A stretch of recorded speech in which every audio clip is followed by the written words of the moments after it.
Assalamualaikum warahmatullahi wabarakatuh. Perkenalkan nama saya Agun Birawa Anuraga, nomor induk mahasiswa 0506416868, Provisi Informasi. Kesempatan kali ini saya akan melakukan praktikum 3 pembukaan berbasis web, di mana di program praktikum ini saya diberikan tugas untuk membuat aplikasi web sederhana pemesanan bahan ajar di UT menggunakan teknologinya Vue.js untuk frameworknya, kemudian database-nya pakai Dummy, kemudian saya kasih contoh untuk strukturnya ini, struktur data di. Nah, ini seperti ini dengan folder projectnya itu 30 UT, kemudian ada folder-folder projectnya kita buat. Nah, sekarang untuk berdasarkan panduan ini kita langsung cek aja di project saya. Ini berikut adalah folder project saya. Yang pertama, folder projectnya namanya juga 30 UT seperti panduan. Yang kedua, kemudian ada aset ya, CSS ini, style CSS ini untuk tampilannya agar lebih enak dipandang mata. Kemudian ada saya tambahkan folder image dan saya masukkan foto image saya. Kemudian selanjutnya ada folder data bahan ajar JSON. Ini berasal dari lampiran tugas, ada dari tutor, ada data bahan JSON. Jadi bahan data kaminya sudah dari situ sudah ditetapkan, sehingga saya mengikuti itu aja, saya masukkan, saya copy, saya masukkan ke folder data. Kemudian selanjutnya ada folder JS komponen yang isinya banyak ini, intinya dia adalah file untuk menyimpan logic file Vue.js-nya ada di JS komponen ini. Kemudian selanjutnya template ini HTML ini fungsinya untuk dia ya membuat tampilan interface-nya kira-kira gitulah ya sederhananya. Jadi itu adalah komponen-komponen dari project-nya. Selanjutnya kita masuk ke tampilan yang diminta tutor. Yang pertama halaman stok bahan ajar. Itu tampilannya seperti ini, halaman stok bahan ajar. Jadi ada ya informasi banyak, tapi kita dari satu persatu kita eh, coba. Halaman ini menampilkan data stok bahan ajar. Silakan bebas menggunakan tabel list untuk lain yang menampilkan data list. Ya, jadi ini data tampilan bahan ajarnya, listnya saya bikin seperti ini, tampilan seperti ini, saya modif-modif warna, segala macam pakai style CSS-nya, sesuai dengan panduan. Yang penting informasi yang wajib ada itu adalah seperti di list ini, yang pertama ada kode mata kuliah, kode judulnya, ini, kemudian selanjutnya ada kategori mata kuliahnya, ini, kemudian selanjutnya ada asal UT publikasinya, ini, kemudian selanjutnya ada eh, lokasi rak ini, kemudian ada harga, harga sudah ada, dan selanjutnya jumlah stok kuantitinya berapa, kemudian selanjutnya jumlah safety bahan ajarnya berapa, safety bahan ajarnya berapa. Bedanya kuantiti dengan safety itu artinya safety ini cuma sebagai logic nanti untuk merubah status ini. Jadi safety ini kira-kira sekitar 70 atau 60% dari jumlah total kuantiti. Kira-kira bisa dibuat seperti itu atau berapapun yang dikehendaki. Kemudian ada jumlah stok safety-nya sudah ada, kemudian ada status. Status ini yang ini ya, ada aman, ada menipis, ada kalau habis ya habis nanti. Kemudian selanjutnya catatan sudah ada. Dan terdapat fitur untuk mengedit stok bahan ajar. Fitur untuk mengedit stok bahan ajar ini, jadi kita contohkan misalnya kita mau mengedit salah satunya ini kita edit pemrograman web yang paling bawah ini mau kita edit petunjuknya. Oke, nah edit saja. Jadi kita klik tombol editnya, maka seluruh data yang tadi buku pemrograman ini kembali lagi muncul di kolom-kolom daftar stok bahan ajar. Kita mau dirubah apanya, misalnya dari harganya ini 200.000 kita rubah menjadi 300.000.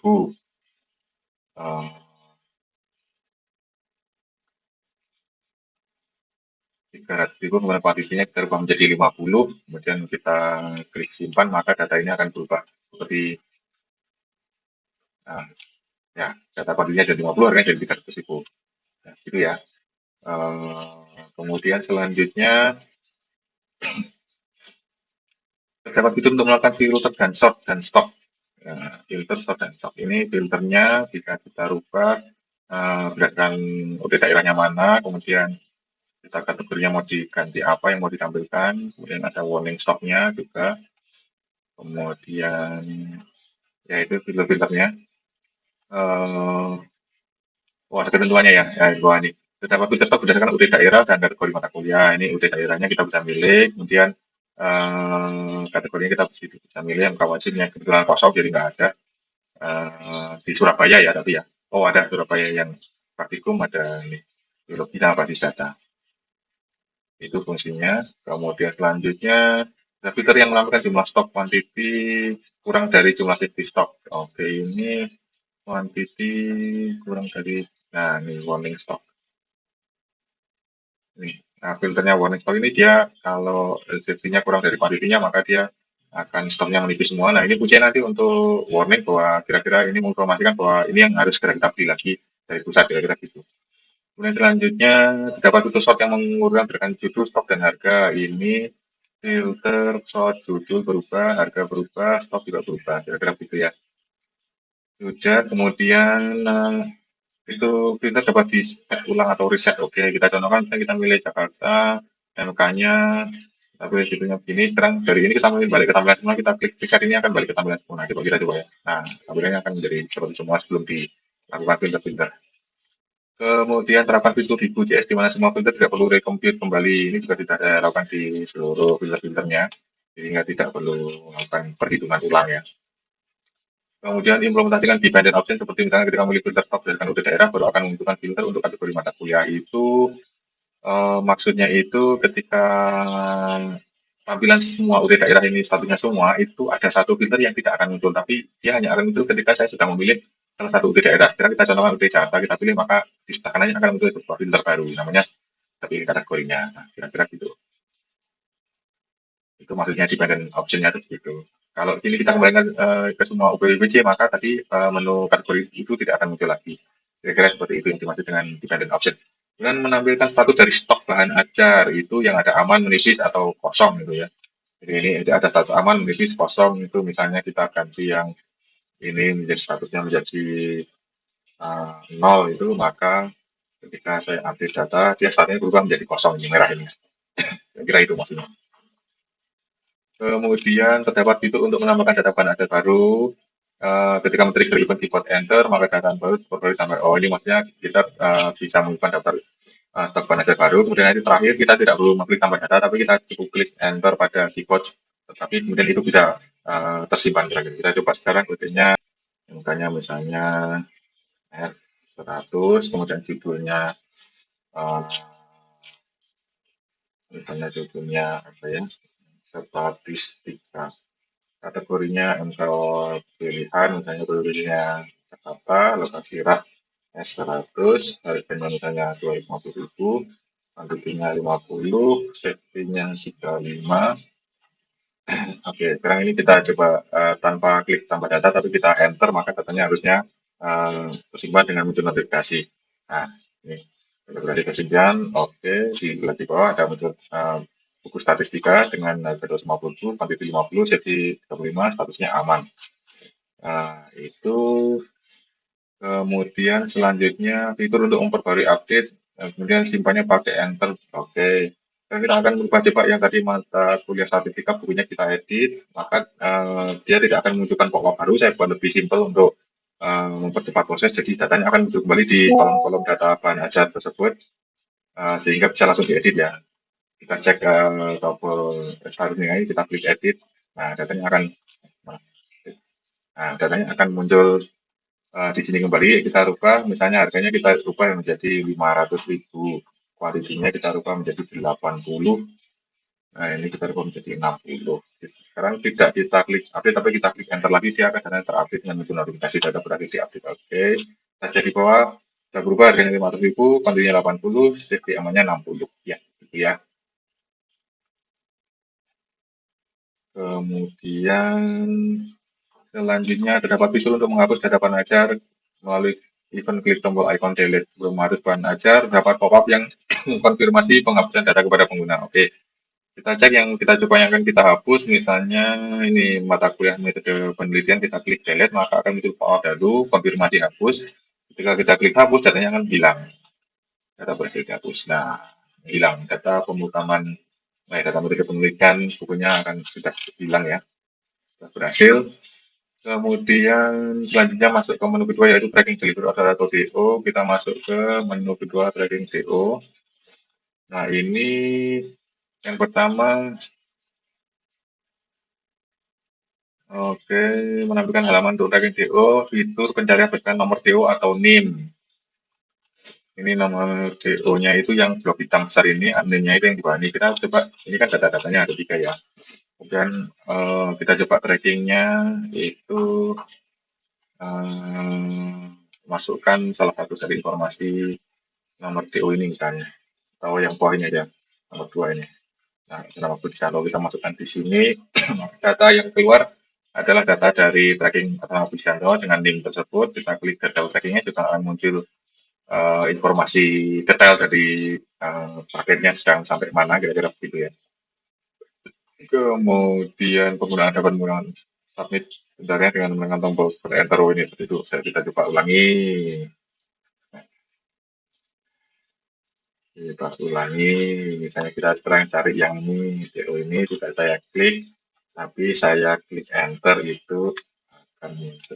Nah, ini juga sama ya, kita detail trackingnya akan uh, muncul. Dan ini kita bisa, oh ini nanti ada kedua.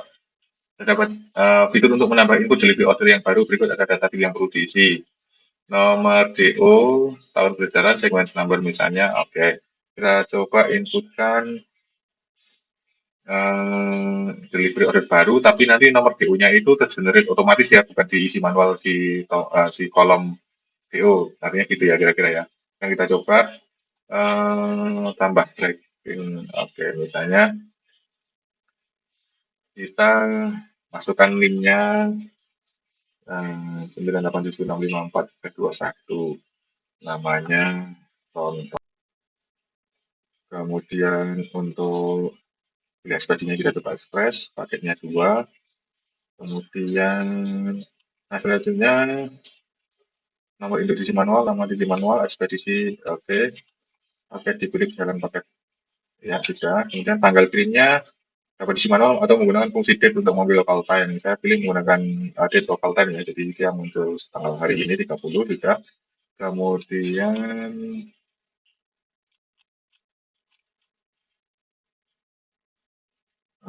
ini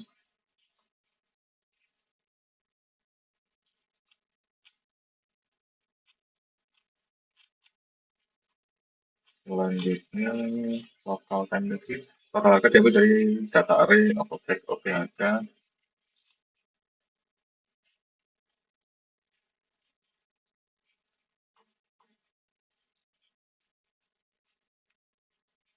Data masih ditambahkan. Jadi saya ambil contoh tadi. Nah, ini yang paling bawah ini ya. Harganya ini dia diambilkan dari data ini, array of object-nya. Kemudian terdapat fitur untuk menambah status progres perjalanan pengiriman, date waktu, dan keterangan dari input pengguna. Oke. Sekarang misalnya itu yang kita lihat sekarang misalnya ini. Oh, enggak, kita pencarian dulu kita belum ya?